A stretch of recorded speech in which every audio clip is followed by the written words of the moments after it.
नमस्कार दोस्तों। अहोई अष्टमी हिंदू समुदाय, विशेषकर माताओं के लिए गहरा सांस्कृतिक और धार्मिक महत्व रखती है। अहोई अष्टमी का व्रत माताएं अपने बच्चों की भलाई और लंबी उम्र के लिए देवी अहोई माता का आशीर्वाद और सुरक्षा पाने के लिए करती हैं। अहोई अष्टमी एक महत्वपूर्ण हिंदू त्योहार है जो बच्चों की तरक्की और दीर्घायु के लिए देवी अहोई या अहोई माता का आशीर्वाद पाने के लिए मनाया जाता है। इसे माताएं बड़े ही श्रद्धा और प्रेम भाव से मनाती हैं। अहोई अष्टमी हिंदू कैलेंडर के अनुसार कार्तिक महीने की कृष्ण पक्ष की अष्टमी तिथि को आती है।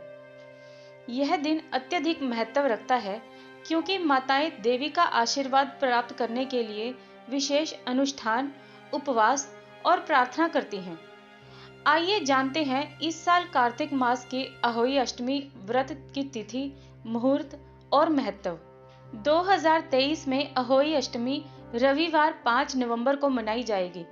अष्टमी तिथि का समय 5 नवंबर दोपहर 1 बजे से शुरू होकर 6 नवंबर सुबह 3:18 तक रहेगा। अहोई अष्टमी पूजा का मुहूर्त 5 नवंबर शाम 5:42 से शुरू होकर 5 नवंबर शाम 7 बजे तक रहेगा और तारों को देखने का समय शाम 5:58 पर होगा। चलिए अब अहोई अष्टमी के व्रत की पूजन की विधि जान लेते हैं। यह व्रत कार्तिक लगते ही अष्टमी को किया जाता है।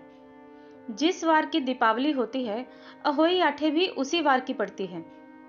इस व्रत को वही स्त्रियां करती हैं जिनकी संतान होती है। बच्चों की मां दिन भर व्रत रखे। सायंकाल दीवार पर अष्टकोष्ठक की अहोई की पुतली रंग भरकर बनाए। उस पुतली के पास सेई तथा सेई के बच्चों का चित्र भी बनाए या छपी हुई अहोई अष्टमी का चित्र मंगवाकर दीवार पर लगाएं तथा उसका पूजन कर सूर्यास्त के बाद अर्थात तारे निकलने पर पृथ्वी को पवित्र करके चौक पूर करके एक लोटा जल भरकर एक पतले पर कलश की भांति रखकर पूजा करें। अहोई माता का पूजन करके माताएं कहानी सुने। पूजा के लिए माताएं पहले से एक चांदी की अहोई बनाएं जिसे स्याऊ कहते हैं और उसमें चांदी के 2 दाने मोती भी डलवा लें। जिस प्रकार गले में पहनने के हार में पेंडल लगा होता है, उसी की भांति चांदी की अहोई ढलवा लें और डोरे में चांदी के दाने डाल लें। फिर अहोई की रोली, चावल, दूध और भात से पूजा करें। जल से भरे हुए लोटे पर सतियां बना लें।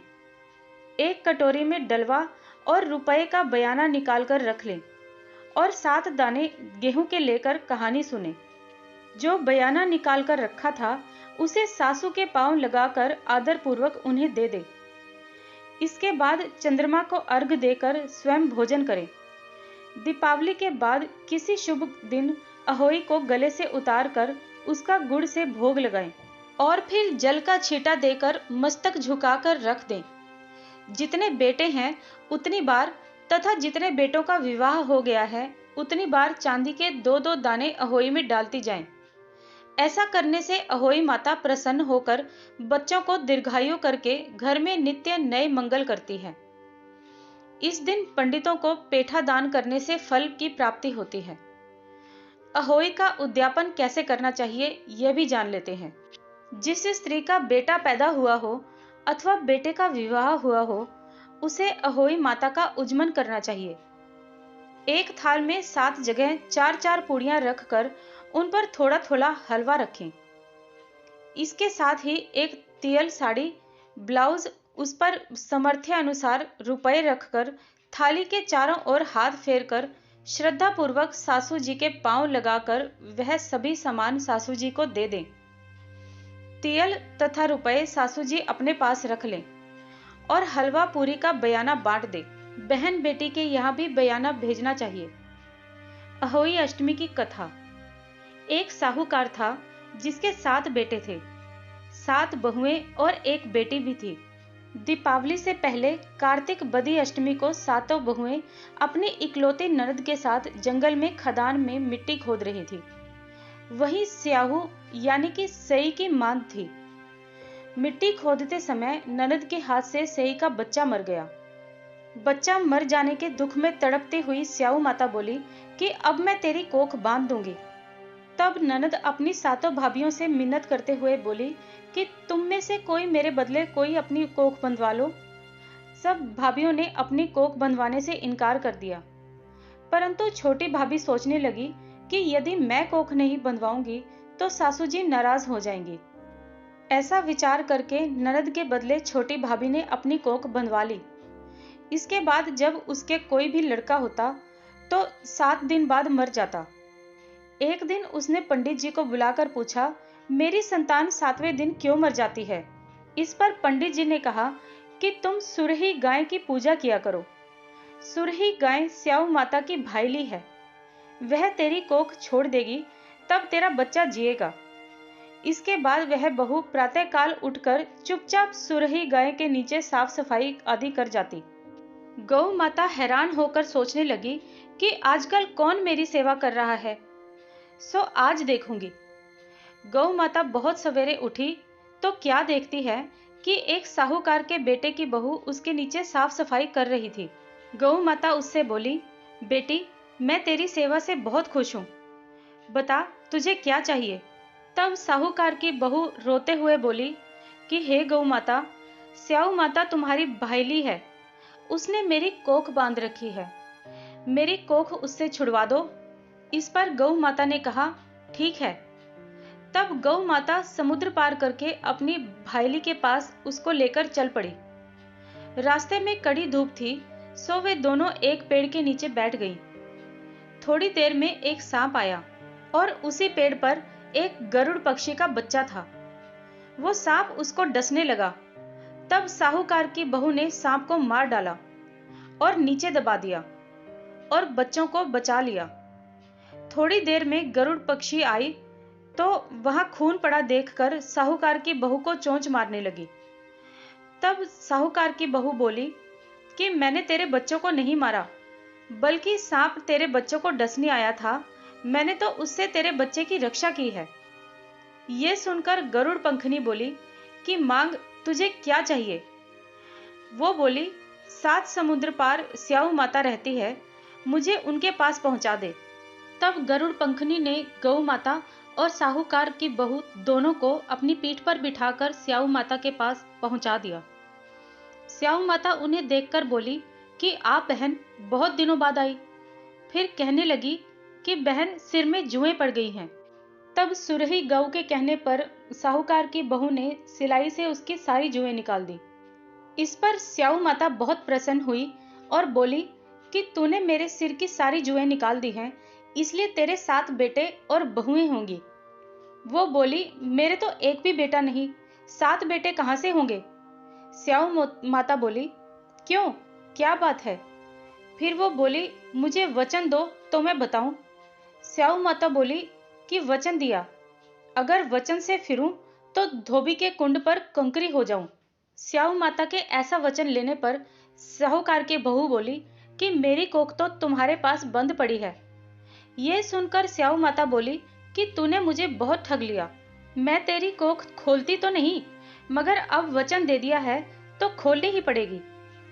जा, घर जा, तुझे तेरे 7 बहुएं और 7 बेटे मिलेंगे। तू जाकर उजमन करियो, 7 अहोई बनाकर 7 कढ़ाई करियो। वह लौटकर घर गई तो वहां जाकर देखती है कि 7 बेटे और 7 बहुएं बैठे हैं। वो बहुत खुश हो गई। उसने 7 अहोई बनाई, 7 उजमन किए और कढ़ाई की। दिवाली के दिन जेठानियां आपस में कहने लगी कि जल्दी जल्दी धोक पूजा कर लो, कहीं छोटी बच्चों को याद करके रोने न लगे। थोड़ी देर में उन्होंने अपने बच्चों से कहा, अपनी चाची के घर जाकर देख कर आओ कि आज वो अभी तक रोई क्यों नहीं। बच्चों ने जाकर देखा और आकर बताया कि चाची तो कुछ मांड रही है, खूब उजमन हो रहा है। ये सुनते ही जेठानियां दौड़ी दौड़ी घर गईं और जाकर कहने लगी कि तूने कोख कैसे छुड़ाई? वो बोली, तुमने तो कोख बंधाई नहीं, सो मैंने कोख बंधा ली थी। अब स्याऊ माता ने कृपा करके मेरी कोख खोल दी है। स्याऊ माता ने जिस प्रकार साहूकार की बहू की कोख खोली, उसी प्रकार हमारे भी खोलियो। कहने वाले और सुनने वाले की सब परिवार की कोख खोलियो। सबकी मनोकामना पूरी करियो। आइए अब जानते हैं कि अहोई अष्टमी के दिन व्रत रखने वाली महिलाओं को क्या नहीं करना चाहिए। महिलाएं इस दिन अपनी संतान के लिए देवी अहोई या अहोई माता से मन्नत मांगती हैं और निर्जला व्रत रखती हैं। शाम को तारों को देखने के बाद व्रत खोलती हैं और व्रत करने वाली महिलाओं को इस दिन धारदार वस्तुओं का इस्तेमाल करने से बचना चाहिए। सुई, चाकू जैसी किसी भी नुकीली वस्तु का इस्तेमाल नहीं करना चाहिए। हिंदू धर्म में व्रती महिलाओं को अहोई अष्टमी के दिन के समय सोना नहीं चाहिए। पूरे दिन माता का ध्यान करना चाहिए। ऐसा करने से व्रत का पूरा फल मिलता है। शाम को तारों को अर्घ देते समय महिलाओं को धातु का ध्यान रखना चाहिए। इस दिन स्टील से बने लोटे का इस्तेमाल करना चाहिए। तांबे का इस्तेमाल करना वर्जित है। व्रत करने वाली महिलाएं पूरे दिन अच्छे विचारों को मन में लाएं, किसी के साथ बुरा व्यवहार ना करें और वाणी पर नियंत्रण रखें। महिलाएं ना करें मिट्टी से जुड़े कोई भी काम। अहोई अष्टमी के व्रत के दिन महिलाओं को मिट्टी से जुड़ा कोई भी काम नहीं करना चाहिए। इसके अलावा भूलकर भी खुरपी का इस्तेमाल नहीं करना चाहिए। अहोई अष्टमी के दिन ऐसा करना अशुभ होता है। वैसे तो हिंदू धर्म में हर पूजा में सबसे पहले भगवान गणेश जी की पूजा होती है, लेकिन अहोई माता की अष्टमी की पूजा शुरू करने से पहले गणेश जी की पूजा करना विशेष महत्वकारी है। अहोई अष्टमी पर अर्घ्य देने के लिए कांसे के लोटे का इस्तेमाल नहीं करना चाहिए। इसके अलावा महिलाओं को गहरे नीले या काले रंग के कपड़े भी नहीं पहनने चाहिए। अहोई अष्टमी की पूजा में पूजा की सारी सामग्री नई होनी चाहिए। पहले इस्तेमाल की गई पूजा की सामग्री का इस्तेमाल नहीं करना चाहिए। इसके अलावा फूल, फल और मिठाई ताज़ी होनी चाहिए। अहोई अष्टमी के व्रत के दिन खाना बनाने में प्याज, लहसुन और तेल आदि का इस्तेमाल नहीं करना चाहिए। आपने गौर किया होगा कि किसी भी प्रसाद में प्याज और लहसुन नहीं डाला जाता। कहा जाता है कि लहसुन की उत्पत्ति राक्षस से हुई थी, इसीलिए पूजा पाठ के किसी भी कार्य में इसका इस्तेमाल नहीं किया जाता। गलती से भी घर में किसी भी बड़े बुजुर्ग का अनादर नहीं करना चाहिए। अहोई अष्टमी के दिन व्रत में जिस करवे में जल भरकर रखा जाता है, वो वही करवा होना चाहिए जिसका उपयोग आपने करवा चौथ पर किया था। पूजा में मुरझाए फूल या इस्तेमाल हो चुके फल, मिठाई का पुनः प्रयोग ना करें। अहोई अष्टमी के व्रत में खान पान का विशेष ध्यान रखें। व्रत रखने वाली महिलाएं निर्जला उपवास करें और घर के अन्य सदस्यों के लिए प्याज या लहसुन वाला खाना ना बनाएं। हो सके तो इस दिन सात्विक भोजन का ही इस्तेमाल करें। अहोई देवी का व्रत रखने से एक दिन पूर्व तामसिक भोजन जैसे मांस, मदिरा, प्याज, लहसुन आदि का सेवन कतई नहीं करना चाहिए। माना जाता है कि तामसिक भोजन से मन में नेगेटिव विचार आते हैं। ऐसे में व्रत से पहले हमेशा सात्विक यानी सादा भोजन करना चाहिए। वेद शास्त्रों में इस बात का उल्लेख किया गया है कि सात्विक भोजन से मन, वचन और कर्म में शुद्धता आती है। इस संबंध में कहा जाता है कि जैसा अन्न वैसा मन। इसका मतलब यह है कि जैसा आप भोजन करेंगे वैसे ही आपके विचार दिमाग में पैदा होंगे। यह व्रत महिलाएं अपने बच्चों के लिए रखती हैं, इसलिए इस दिन बच्चों को बिल्कुल भी डांटना नहीं चाहिए। ऐसा माना जाता है कि इस दिन राधा कुंड में जो कोई निसंतान दंपत्ति अहोई अष्टमी के दिन स्नान करता है, उसे संतान की प्राप्ति अवश्य होती है। राधा कुंड में स्नान आधी रात के समय यानी निशिता के समय किया जाना की मान्यता है। अहोई अष्टमी के दिन आधी रात के दौरान राधा कुंड में स्नान शुरू होता है और यह पूरी रात जारी रहता है। स्नान के बाद राधा कुंड पर कच्चा सफेद कद्दू यानी पेठा चढ़ाते हैं। देवी को चढ़ाए जाने वाले इस प्रसाद को यहाँ पर कुशमांडा कहा जाता है। कुशमांडा का भोग लगाने के लिए उसे लाल रंग के कपड़े में लपेटने की परंपरा है। इसके बाद जल्द ही संतान प्राप्ति के लिए देवी राधा रानी का आशीर्वाद लेने के लिए दंपत्ति पानी के टैंक में खड़े होने के बाद पूजा करते हैं और कुशमांडा सफेद कद्दू देवी को चढ़ाते हैं। कान्हा की नगरी मथुरा में स्थित इस राधा कुंड का यूं तो काफी महत्व माना गया है, लेकिन अहोई अष्टमी के दिन इस कुंड का महत्व कहीं ज्यादा बढ़ जाता है। मान्यता है कि अहोई अष्टमी के दिन मध्य रात्रि में अगर कोई भी निसंतान दंपति इस कुंड में पूरी श्रद्धा के साथ स्नान करता है तो उसे पुत्र रत्न की प्राप्ति अवश्य होती है। राधा कुंड कैसे बना, इसके पीछे भी एक कहानी है। बताया जाता है कि कृष्ण के द्वारा भीमकाय दानव का वध करने के बाद राधा ने उन्हें कई पवित्र नदियों में स्नान कर अपने पाप धोने के लिए कहा। तब कृष्ण ने उसी जगह पर जोर से अपना पैर पटका जहां पर वो खड़े थे। इससे राधा जी द्वारा बताई गई सारी नदियां वहां से उत्पन्न हो गई और वहां पर एक कुंड बन गया। फिर भगवान श्री कृष्ण ने इस कुंड में स्नान किया और इस कुंड को श्याम कुंड के नाम से जाना गया। लेकिन कृष्ण के इस शक्ति प्रदर्शन से राधा बेहद ही क्रोधित हो गई। इसके बाद उन्होंने अपनी सहेलियों गोपियों के साथ मिलकर अपनी चूड़ी की मदद से एक गड्ढा खोदा और उसमें मानसी गंगा का पानी भर दिया। इस तरह गोवर्धन के पास एक विशाल झील बन गई जिसे राधा कुंड या कंगन कुंड के नाम से जाना जाता है। राधा जी ने जिस दिन इस कुंड को बनाया था वह अहोई अष्टमी का दिन ही था। ऐसे में इस दिन के बारे में यह वरदान दिया गया कि इस दिन जो भी व्यक्ति अपनी पत्नी के साथ राधा कुंड में स्नान करेगा उसे संतान की प्राप्ति अवश्य होगी। मित्रों, आज की ये कहानी आपको कैसी लगी मुझे कमेंट बॉक्स में जरूर बताएं। मेरे इस चैनल को सब्सक्राइब करें, इस वीडियो को लाइक करें और अपने फ्रेंड्स और फैमिली के साथ इस वीडियो को शेयर भी करें।